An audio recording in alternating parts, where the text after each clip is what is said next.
Zbog štrajka zaposlenih u autosaobraćaju koji traže namirenje zaostalih zarada, od juče u podne potpuno je obustavljen prevoz na prigradskim linijama sem do Batočine, Lapova i Topole. Predstavnici autosaobraćaja su na sastanku sa zvaničnicima grada priznali danas da u ovom trenutku preduzeće nema ni tehničke ni kadrovske uslove da održava redovan red vožnje u prigradu. Zbog toga je odlučeno da se raskine ugovor o prevozu sa autosaobraćajem, što će formalno biti potvrđeno na narednoj sednici gradskog veća, najverovatnije tokom sutrašnjeg dana. Grad je odlučio da u prigradskom prevozu od petka angažuje Lastu i Vulović transport kao privremeno rešenje dok se ne završi postupak za izbor novog prevoznika. Mi ćemo pokušati samo da deo radnika koji je radio na prigradskom prevozu angažujemo preko novih prevoznika i to će biti uslov kao što je to bio i u prigradskom prevozu. Ja se iskreno nadam da ćemo završiti deo posla do petka, a najdelje do ponedjeljka će prigradski prevoz početi funkcioniše po redu vožnje kakav je planiran od strane Skupštine grada. Nakon ovakve odluke predstavnika lokalne samouprave, direktor autosaobraćaja Slobodan Sretenović tvrdi da ništa nije definitivno i da će biti učinjeno sve da ovo preduzeće zadrži linije u prigradu.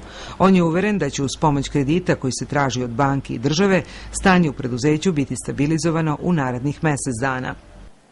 Ja sam jutros rekao da nam taj mesec dana treba zato što tada očekujemo reakciju države, odnosno Ministarstva privrede, gde ćemo prema razgovorima koje smo imali juče i uveravanja da ćemo socijalni program dobiti gde bismo smanjili za 254 radnika i da ćemo imati kredit iz Fonda za razvoj u visini od 30 miliona, 3 puta po 10 miliona mesečno.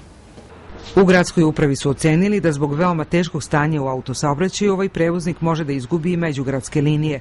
Od potrebnih 11 autobusa AS ima samo 3.